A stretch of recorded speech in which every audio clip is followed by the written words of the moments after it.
سلام أمل العالم زلكم كبرات حوات سلام እግዚአብሔር مساخم يخون نايلو معانت مدبين بقر كتفتو تسفى انداي قبركو كرمنا أمبالي جن اتم حادش أزلكم لايك سابسكرايب كوم انداي قبركم نزمع التوحيد يزمت الفيديوهات تخافل تخدكونو بخبر عدمكم اتم مسايد سنحهم كم قدمكم متببع ما يفليني ازي فيديو بلايك جمرو نايلو معانتي وحانساو كينا نسرحهم بقر مچم ናይ ለንቅነ ዘሎ ቪዲዮታት ቅድሚ ሕርስና ድሕሪ ሕርስና እንዳበልና ተሰሪዑ ይዝመፀኩም ዘሎ ማለት እዩ ክብራት ሕዋተይ ንለማዓንቲ ሓንሳብ ከና ንሰርሖ ኣዝዩ ጽቡቕ ዝኾነ ንስብቆ ዝኾነና በዓልና ብገዛና ድሉ ወቢልና ምስ ሓረስና ዝኸውን ማለት እዩ ብጣዕሚ እዩ ዘድልየና ውዒ ነገር ብፍላይ ኣብ ናይ መጀመርያ እቲ صبا نايد قطيف سلازي مص سالس تجلس لازجبر وعي جدنا خنسيتو زلنا وعي تساتين حجي قطيف نخماتي حجزنا እንደገና ኸአ ሱብቆን ሰቲ እንተኾይና ጸባና ኸአ ሻሕሻሕ ይዝብል ጣዕሚ ማለት እዩ ክንሰትኻ ኣለና ናይ ግድን ሕጂ ኣብዚ እንታይ ዝገብር ዘለኹ ጣፍ ዝጥቀም ዘለኹ እቲ ብዝሒ ኣብዚ ሓቢልና ክንገብር ንኽእልና ውሕድ እውን ክንገብር ንኽእልና ብፍላይ ከምዚ نهاتكن صبام واحد زهري انت خوينو جدن سبقو ببزحي كنساتي كنكئل لنا مالتي بطعميو نصبا صب زحجزنا مالتي انا كو املاح مسكن بطعميو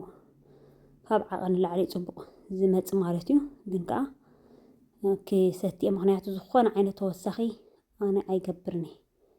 ክብራት ሕዋተይ ክንገብር ከዓ የብልናን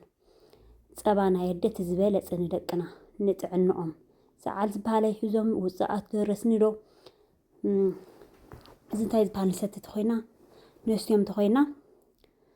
ብጣዕሚ እዩ ፍልል ዘለዎ ማለት ስለዚ በዓልና ከምዚ እንዳገበርና ክንሰትልና ብዙሓት ሕዋት ሕጂ ተመጽዩ ዘሎ ካበይ ዝተመጸ እዚ ብጣዕሚ እንድዒ ኣብ ሓደ ክልተ እንዲዝርአ ኣብ ብዙሓት እኳ ኣይኮነን እንድዩ ግን ጡምና ከይወድቀና ጡምና ከይባላሸወና እንደበልካሲ ጸባናይ እንታይ ዝበሃል ገዚእኻ ምስታይ ከዓ ከምዚ መጽዩ ለፋሽን ገለ ወርሒ ከተወርሒ ምጥባው ገለ ከዓ ብጠቕላላ ከይጥብብ ከዓ ንሱ ከምኡ መጽዩ ሎ ማለት እዩ ተቐዳሚት ፍቕሪ ጸባ ጡብ ናይ ደኣ ማለት እዩ እንደገና ከምዘልኩም ከዓ ንጥዕኑ ሕጂ ታይ ገይረለኹ እዚ ሓርጭ ጣፍ ቀይሕ ጣፍ ተጠቂመ ዘለኹ በቲ ብብዝሒ ደም ስለ ዝኸደና ሓራሳት ኩየና ንደምና ክትከልና ዝኽእል እንደገና ከዓ ጽቡቕ ትሕዝቶ ዘለዎ ናይ ጣፍ ማለት እዩ ሕጂ ናይ ላዕሊ ናይ ታሕትን ወሊዕና ክሳብ 40 ደቂቃ ገለ ዝኸውን መጀመርያ ሓደ 20 ደቂቃ ዝኸውን ድሓን 30 ደቂቃ 20 ደቂቃ ዝኸውን ብርትዕ ክነብለን ኸልና ትሕተ ኣቢልና ከዓ ክንሕምሶ ንኽእልና ሕጂ ብዚ ግስጢር መሸፈኒ ወረቐት ተጠቂመ ዘለኹ እቲ ናይ ምግቢ ወረቐት እንተረኺብና ብታሕቲ ክንገብረሉ ከዓ ጽቡቕ እዩ ማለት እዩ ኣብዚ ከዓ እንታይ ይጥቀም ኣለኹ ኣጃ ይጥቀም ኣለኹ ማለት እዩ ሃፋፍለኩን ከዓ ይጥቀም ኣለኹ እዚ ከዓ ምሕማሰ የድልዮ ገለ የድልዮ ብጣዕሚ ሬዲ ዝኾነ እዩ ማለት እዩ ቅድሚ ሕጂ ከማን ሰሪሐልክን ነይረ ሓንቲ በኳርያ ሃፍትናት ብል ነራስ ኣቢለላ ሰሪሐላ ነይረ ናይ ሱቅ ቆዳልየላ ነይረ ባዕለይ ወኣነ ባዕልኺ ነፍሰ ፀር ከለኸሲ ናይ ሓራሲ ኢልኪ እቲ ኸየ ነርኪ ዘዳለኹላ ገለ ኢልኪስ ነፍሰ ፀር ኮይንክስ ንነፍሰ ፀር ሰሪሐ ገለ ኸማን ማለት እዩ ሕጂ ኣነ ደሓኒ ነይረ ሽዑ ናይ 4 ወርሒ ናይ 3 ወርሒ ዲ ነበረኒ ከምኡ ነይረ ዳልየላ በኳር ከዓ ስለ ዝነበረት ንሳ ማለት እዩ ሕጂ እዚ ሃፋፍለኮን ከዓ همس خن جج فينا دو سوق قصتنا دو أزيدو بونت كبرات حواتي إذا نمحارون هنا رانتين ستي تستي نخلط خبايا ثلاث خبايا معلتي السن بونو كهو قاعد قداميتن تدالو مو عليين كسام مشت دست عابي ملء أبلن سوقونين زدالو مالتيو بس نسرعات كا ولا حدا تروقر حراس تمثل انت ترودون قاسيل بمعلتو حالك خيل وني خيري مالتيو كمزي عينت خوينها دحاني كيجفنا وناي كلين مالتي نجي ازيم هافف لوكن هجتاي تطقيم لهم هذا خيلو هافف لوكن يتطقيم زلهو نسخه ادكم بلا خطحني ኣድክም ኣቢልና ጥሒና በርሙዝና እንዳመላእና ሓንሳብ ከዓ ክነብሎ ንኽእል ኢና ማለት እዩ። ከምዚ ትርእይዎ ዘለኹም እቲ ዝቀደመ ኣብዚ ገይረ ኣለኹ እቲ ካልኣይ ከዓ ከምዚ ገይረ ኣድክም ኣቢለ ኣለኹ ማለት እዩ። ከምዚ ግብር ኣቢልና ደቅና ክንዕንግል ንኽእል ኢና። እዚ ፀባ ብፍላይ ሕጂ ብዚ 2 ወርሒ 3 ወርሒ ከዓ እሞ ብጣዕሚ ዝተበከለ ፀባ ጠጠው ክብል ከም ዘሎ ተኣውጅ ነይሩ እዩ። ክንደይ ቆልዑት ውፃእ ዘሎ ተምላስ ዘሎ ብጣዕሚ ሓሚሞም ነይሮም ማለት እዩ። ስለዚ ንዓኡ ክንኣምነሉ የብልና። ምስተኸኣለ መጠን ናይ ጡባድ ናይ ኣዲኦም ኣብዚ ከዓ እንታይ ኣለና ኣብዚ ከዓ ጥሕኒ ከዓ ኣለና ማለት እዩ። ጥሕኒ ፅሩይ ዝኾነ ጥሕኒ ብጣዕሚ ናይ ገዛ ጥሕኒ ረኺቦ ማለት እዩ ይገብረ ኣለኹ። እንታይ ገይረ ዳ ዘትርፈለን ዘለኹ እዚአን ይቕንሰለን ኣለኹ። እንታይ እስከደስ ኢልና ከዓ ጭብጦ ደስ ኢልኒ ሰብኣ ከለኹ ክሰርሕ ኢለስ ኩለን ዘይገበርኩን ቁረት ኣትሪፈለን ኣለኹ። ትጥሕኒ ጭኑ ኣቢልኒ ክጥዕም ሽቱ ገለ ሕጂ ጭብጦ ክገብር እየ ማለት እዩ። እታ ጣፍ ተሓሚሳ ወዲኣ እንደገና ኣብዚ ሕጂ እዚ ጣፍ ኩሉ ይገብረኒ ከምዚኣ ገይረ ፍርቂ ክገብረኒ እቲ ካልእ ከዓ ምስ ካልእ ሓዊሳ ከዓ ቅድሚ ሕርስና ድስራሕ ብቐዳማይ ዘምፃ ኩልኩል ማለት እዩ። ብሓደ ምሕማስ ንክኾነለይ ግን ብሓንሳብ ገይረ ሕምስ ኣቢለዮ ክብሪ ንእግዚኣብሔር ይኹን። ክቡራት ኣሕዋተይ ኢንሻላ ጸሎትኩም ብሩኻት ኣሕዋተይ ከዓ ጸሎት እንዳገበርኩም ክሳብ ሕጂ ሙሉእ ጥዕናይ ብጣዕሚ ከምዚ ትርእይዎ ዘለኹም ከዓ ሬዲ ገይረ ኩሉ ንዓይ ሰሪሐስ ቪድዮታት ከማን ክሰርሓልኩም ክኢለ ማለት እዩ። ኩሉ ሬዲ ጌርና ኣለና። ቅድሚ ሕርስና ድስተ ድሕሪ ሕርስና ድስተ ጠስምና ሓርጭና ምድላው ተበልኹም በይን ዓይነት ዝኾነ ምድላው ብጣዕሚ ፅቡቅ ዝኾነ ምድላዋት ገይረ እዚ ከምዚ ሕጂ ምንታን ፋሕፋሕ ከይብለክን ዋላ ኣብ ሓደ ክገብረልክን ክፍትን እየ። ቀፃሊ እዩ ሒዘልክን ክመፅእ ሕርሲ ጥንስታት ዝምልከት ከማን ካልእ እውን ክውስኸክን እየ። ግን ብዝተኻእለ መጠን ኣብ ሓደ ክጥርንፎ ክፍትን እየ። ምክንያቱ እዚ ኣገዳሲ እዩ። ኣብ ስደት ኮይንክን ንኣሽሕዋትና በኳራት ትልዋ ትኽእላ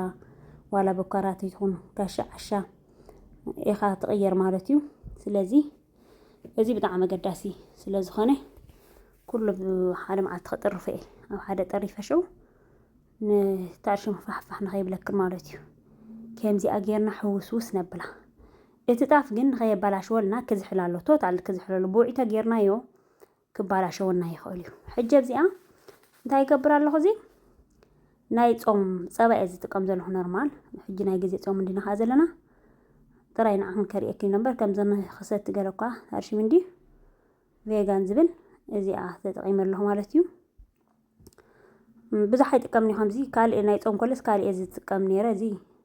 ፕሮቲን ዘለዎ እዩ። ብብዙሕ ፕሮቲን ኣለዎ እዚ ናይ ታርሽም ዝጥቀመሉ ዘለኹ ኣይጥቀምን ኖርማል ፍኹስ ዝበለ እየ ዝጥቀም። ሕጂ ግን ንዓኽን ከሪአክን ስለ ዝደለኹ ሕጂ ኣብዚ ሽኮር እንተዘይተጠቐምና ከዓ ጨው ግብር ኣቢልና ወይ ከዓ በዛ ንእሽተይ ማንካ ጌርና ቁርስ ለማማቕርቲ ግብረ ብል ምክንያቱ ሽኮር ብዙሕ ከዓ ስለ ዘይናሃለኽ ሓረሳት ኮይና ከዓ ነብል ንኽእልና ሕጂ ኖርማል ብዙሕ ልኸሎ ምክንያቱ ቁፅርፅር ምንታን ከይብለና ከምዚ ጌርና ነብሎ ክሳብ ናብ ሓደ መትሓዚኡ ዝሕል ምስ በለ ንፊት ተቢልናዮ ብውዒቶ ጌርናዮ ቀልጢፉ ፍትክትክ ኢሉ ክሕስኽ ይኽእል እዩ። ምክንያቱ እዚ ሙቐት ንባዕልካ ማን የፍርሐካ። ሕጂ ኣነ ኦልሬዲ ኣብ ፍሪጅ እንደ ገይረዮ ዘለኹ ምክንያቱ እዚ ሙቐት ኣፍሪሕኒ ሕጂ ብውዒ ግን ክንእትወ ኢልና ዝሕል ምስ በለ መትሓዚና ከምዚ ዓይነት ተረኺብና ፅቡቕ ድሮ እዚኣ ትርእይዋ ዘለኹም ስቆና ከምዚኣ ኮይ ክከይና ተሰሪሓላ ማለት እዩ። ከምዚኣ ጌርና ምልእ ኣቢልና ንነዊሕ ከዓ ከፅናሐና ይኽእል እዩ። ክቡራት ኣሕዋተይ ጉዳይ እንታይ ኢላትና ሓንቲ ሓፍተይ በቐዳማይ ነይራስ እዚ ቅድሚ ናይ ሕርሲ ለስብቆ ዘተኽወሲ ሰላመይ ምስ ሓረስና ክንሰትዮ ንኽእል ዲና ገለ እንዲያ ኢላ ሕጂ እሱ ቅድሚ ሕርስና ምክንያቱ ኩሉ ከምቲ ኩላትኩም ካብ ዛዕባኹም ዝነኣስኩም ሰላም ሓፍትና ለቆታ እንጣጢ ይግበረልኪ ለቆታ እንጣጢ ይግበረልኪ እግዚኣብሄር ጥዑላ ድሕቁፍ እንዳልኩም ትምርቑን ዘለኹም ኣቐዲምና ኢና ክንሰትዮ ዘለና ማለት እዩ። እዚ ግን ድሕሪ ሕርሲ ንጥቀመሉ ቪድዮ እዩ። ምስ ሓረስና እዚ ንሰቲ ፀባና ከዓ جح يزبل جح وحاز ما يدخل لكم بالطعمي سوق نست انتخينا كطعم معات طعمه نقرأكم هاي كلمة بالطعم يطعم كم زي أكيرنا كنستي نخيلنا مالتي كبرات حواتي عندنا أنتي كأرلسك بطعم دي تجاري مزلهو دحان جنسك دحان مغنياتو تيوم زبزحهم صبقوا إنهم تتصحف زلهم ناي عادة تتصحف خارحان ينبر كم زي صبوا كن زارة برلو صبوا نسبات كن مني مغنياتو صبوا مثلا نكر منا نختصر حنا ترفض نفس صار كين كاس ولا نفس صار كين كاون صابرت بقى مغنياتو نعها نخشك أيوه أما أنا جرزونا نقدر نجيب كلها سي تأكيد تأخيب كافت حدا هم تجبر تخين كافت حدا هم مجرشة دك أثليتون هادك سكاي كل مارسيو بزخانة كبرات حواتي لما أنت بسك أخلنيو يمير خساب زود استخدامات الكمني كابل بيجن بسمعكم نتصبح بخالة استخساب ملسكم سلام عنا تسنى